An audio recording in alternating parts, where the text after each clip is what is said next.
Hello, everyone. It's Wilka here. I am your host of the Leadership Talks podcast today. And I have a very special guest, Claudia Eggspuhler. Welcome to the Thank show. you. Thank you very much. Oh my goodness, it's been great just talking to you offline. And I'm very honored that you accept the invitation to be on the podcast today. So, Claudia, welcome to the show. Thank you very much for having me. And tell us, how did you get to Washington, D.C., first and foremost, from Switzerland? It's a long story. I don't know if we have that much time. Okay, resume. We'll, 2 minutes. stop it. We'll squeeze it in.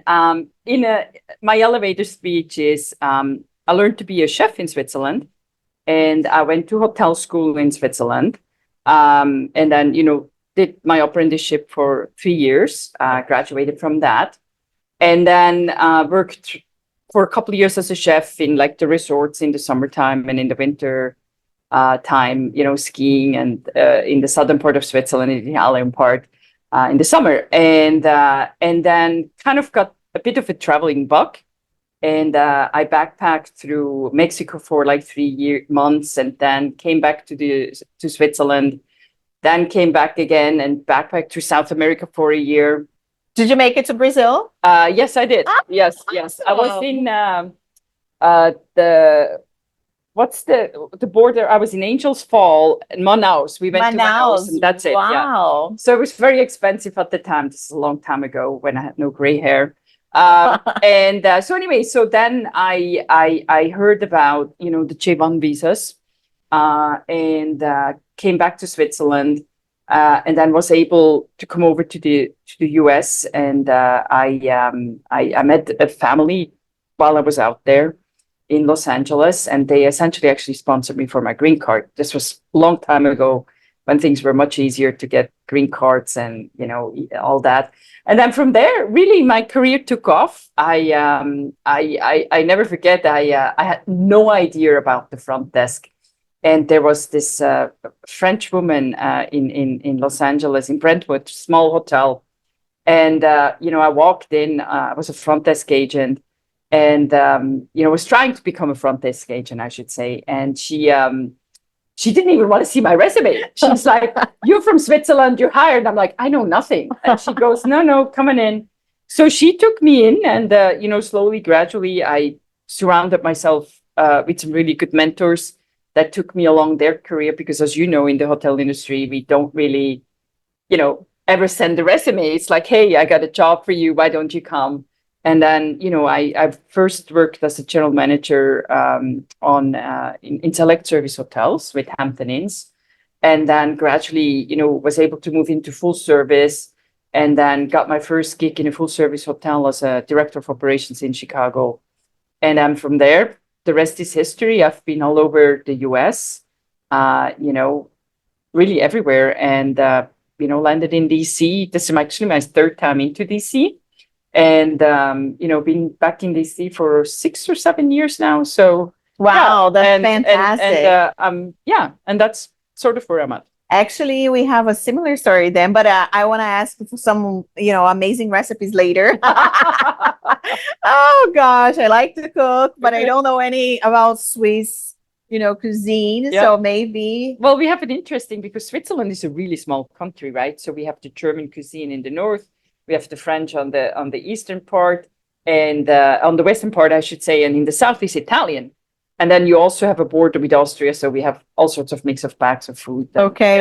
I'll call you up on that. But also I love that, you said you were also a J1 student, because I think, people sometimes just don't know how the internships, the trainee programs work, and it's really hard work. And I give to people at all the time, that I'm like, wow, I'm so proud, that also to know that you were part of that, Yep. J1 or H1B and Yep. all, because it's not an easy beginning, as we know. But it's like, what is it? It started from the bottom. Now we're here. Yeah, exactly. Right. I mean, look at us. Here we are sitting, right? Having this podcast with you. But now, I think also because, right, the theme of the podcast is women in leadership.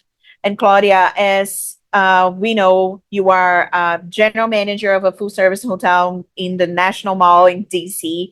So, how do you lead first and foremost? And, what is your three key points that you take to your team in terms of that leadership and culture in the hotel? How do you build that? Yeah, it's a good question. I mean, I think as a leader, you have to be ever so flexible. I mean, you've been in the hotel industry. I walk into the hotel and I have no earthly idea what might happen, right? My calendar maybe says this, but then boom, everything else happens. I think it's really key to surround yourself with good people. And as we talked earlier, it's really to create a culture of teamwork, of high energy, high performance, high customer service. And you can do that alone. As you need the team to have it around with you.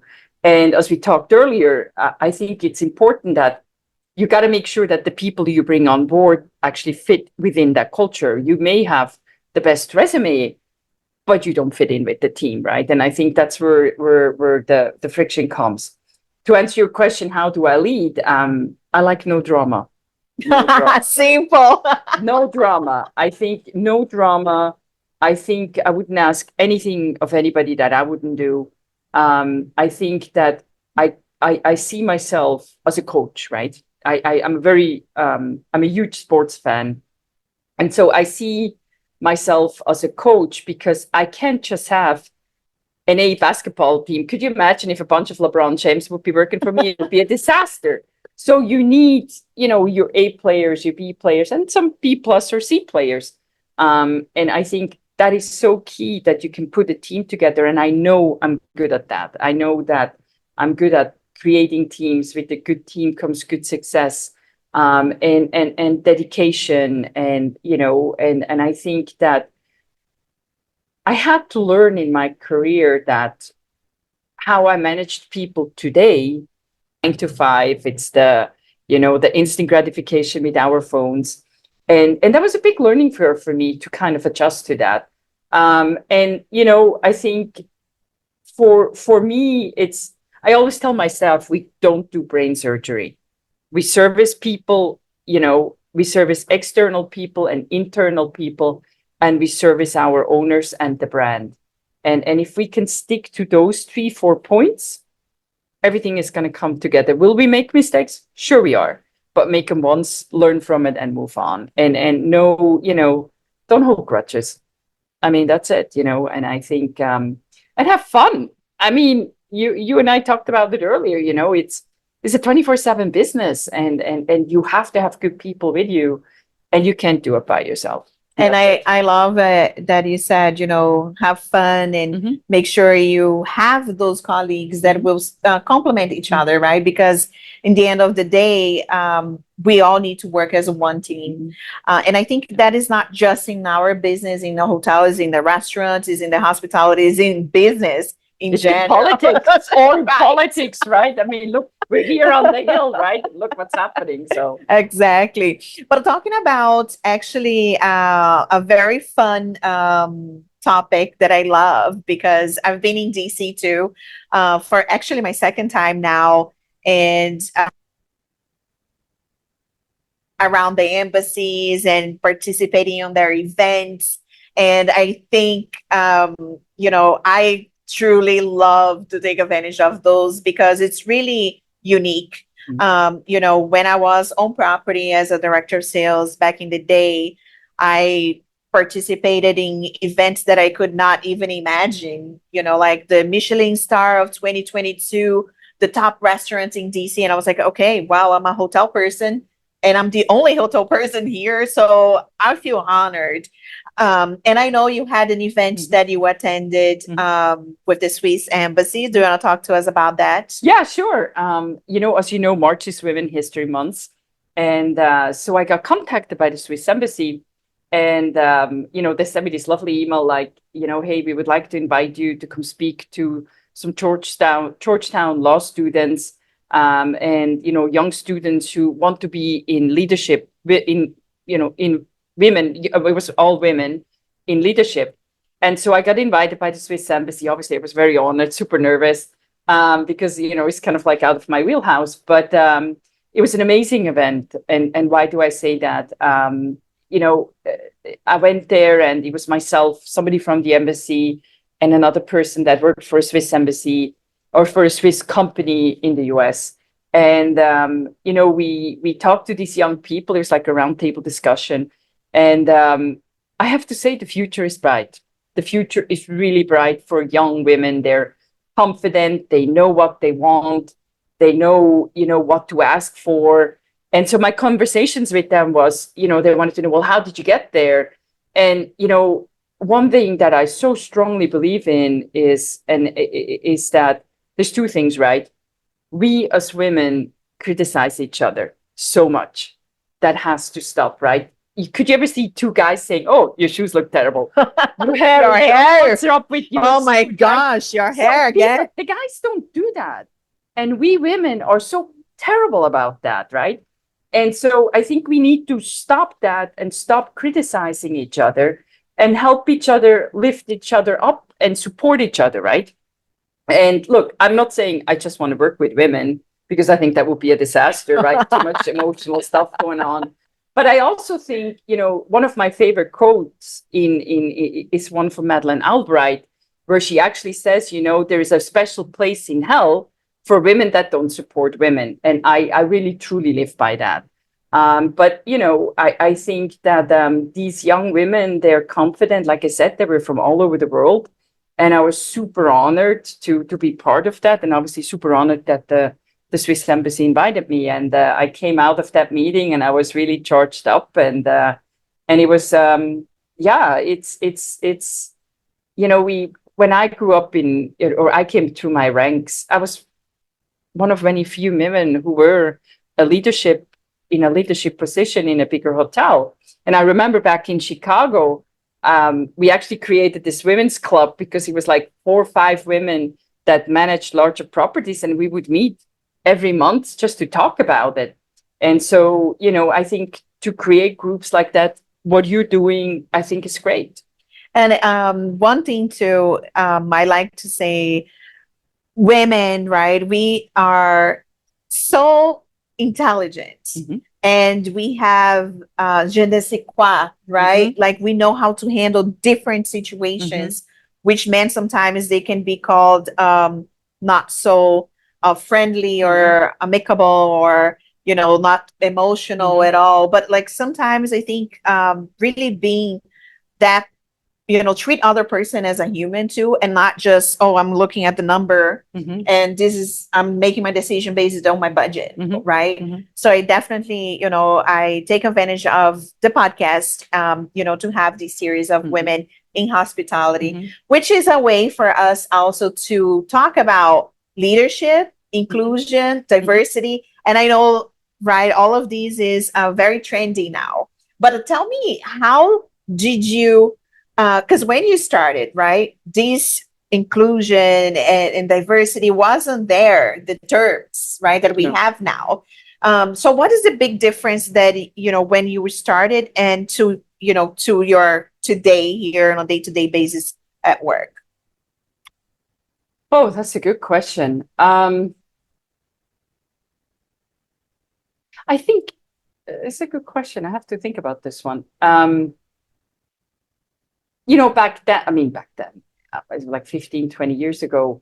I think it's the environment we live in. Okay. I mean, back then, and I'm going to bring it back to sports because that's my passion, right? But I might not understand if you start talking about football, but okay. No, we talk football that we play with our feet, not football that you play with your hand. That I can do it. I can do it. But I think, no, so going back to your question, I think that, back then it wasn't many of me, right? And so I gravitated to people that were, my first mentor, was a woman that was my boss. And I used to be petrified of her and scared because she was, hair back and, and was very, very good at what she did. And she took the time to sit with me and explain the star report or walk me through market segmentation. And so I think, that evolution of women in business has come a long way. And the same, like going back to my sports, look what's happening right now, right? With the sport world and with women in sports. So I think the environment that we live in, one must adopt, right? I mean, you cannot not do that. And back then, I think, again, I was very, very lucky to be around some really good people, male, female, that saw in me what my potential was. And I think that's where we sometimes miss it. And you kind of brought it on, right? It's like, we're not just people. We need to care about each other. And I think we need to bring the best out of each person. And so I think that just the environment has changed from 10, 15 years ago to today. And there's more of me, right? There's more of me. And I say this too, my team, I have diversity, right? There is women on my team that are women of color. And I see how much harder they have to work than even me. And that just motivates me on a daily basis. And I think, we need to put that all aside. We're just human beings and take us for what we are, whether we are male, female, it really shouldn't matter. And so that's kind of how I see it. And I love it, what you said also, because you remind me of a very interesting, situation that I experienced in the hotel.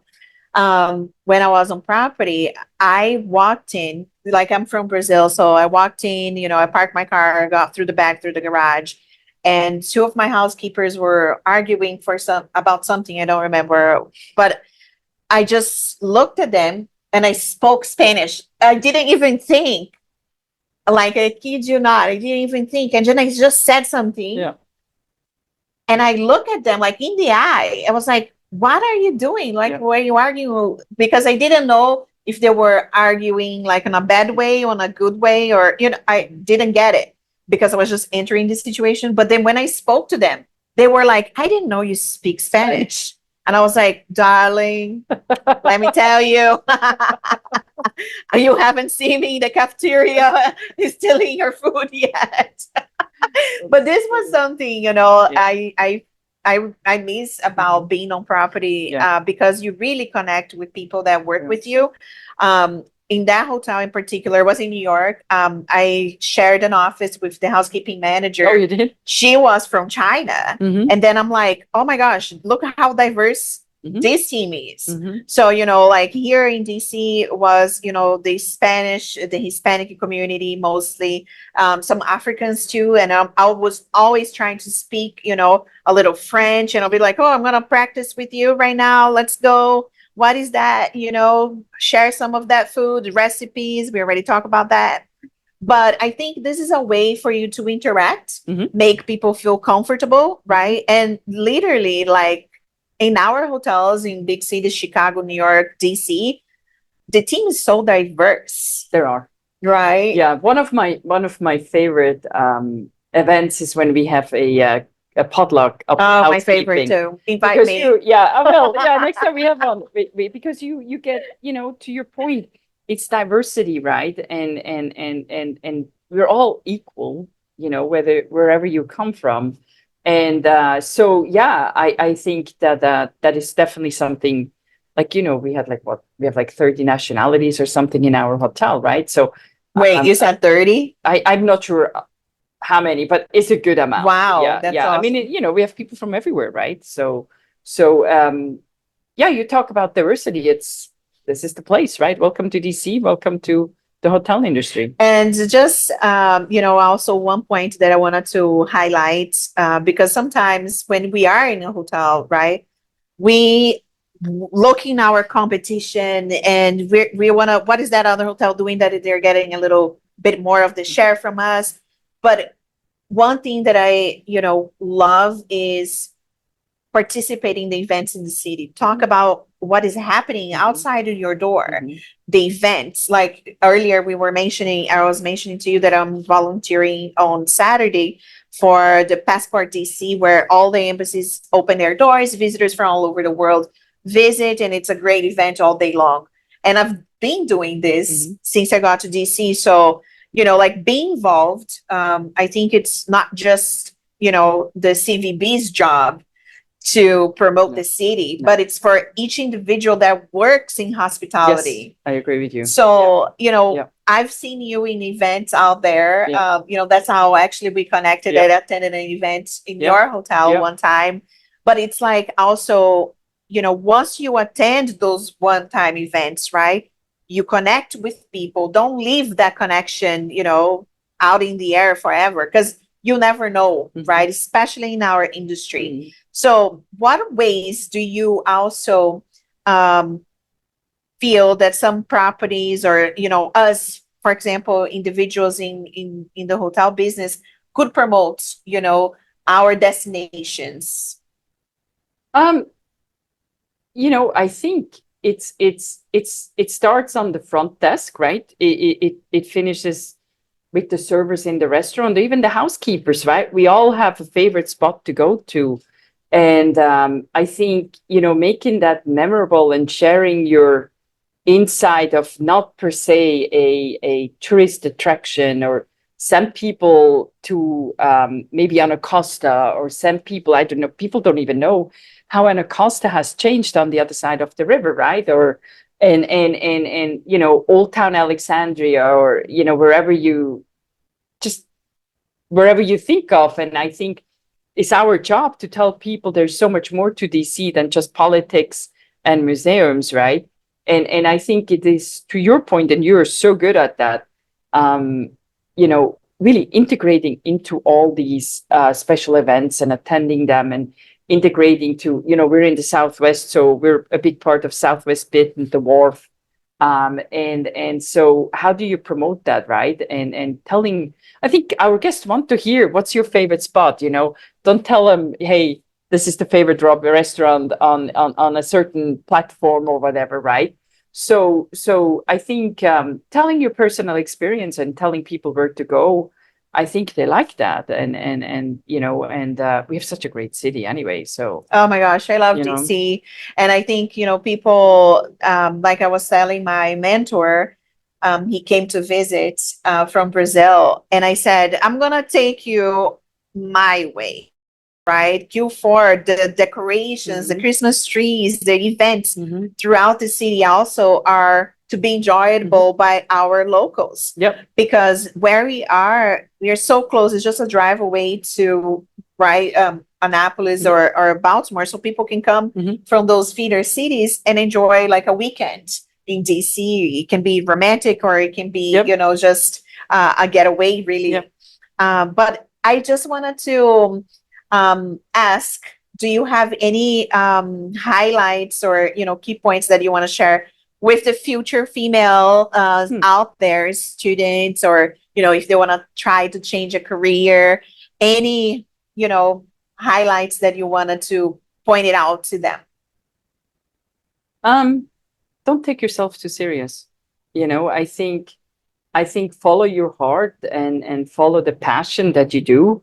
I think most of us in the hotel industry, a lot of us in the hotel industry fell into the job, right? I think that stick to your gut feeling, stick to what you think you can do. Don't be intimidated by what may come. I think that surround yourself with good people, and be your true self. Nothing is perfect. And if you make mistakes, then learn from them and move on. And, and I think you mentioned the word mentor. I mentioned the word mentor. It's so key to have somebody that can guide you. And even maybe the mentor I had 15 years ago is maybe now a friend, because I got everything out of it. But now I have another person that's mentoring me, right? And I think, and then give back. I'm a little bit on the other side of my career. So it's about mentoring people and guiding them. And, I think that, always learn. It's never, if you say, oh, I'll know everything, then I think you're done and you should pack up and go. But I think, share the knowledge. That's the other thing, I think, and you're only as good as your weakest link. That's another thing I keep saying. But no, I mean, I think it's a great industry. I mean, I tell people this all the time. It is a crazy industry, and you know this, right? But it's so rewarding. And if I had to start over again in my career, I would go right back to it. Wow. 100%. Yeah. Very nice. Yeah. Well, thank you so Thank much, you. It's Claudia. super honest, super happy to be part of this. Oh, I love it. I think, we need to do a second part because I have so many questions. No, but I appreciate you having me. It's an honor to be here, seriously. And thank you for thinking of me. And I wish you and your podcast all the best. Oh, thank you. If I can help you, I'm here. Oh, thank you. Thank you so much, everyone, for listening. I truly appreciate you all and have a great one. Good night.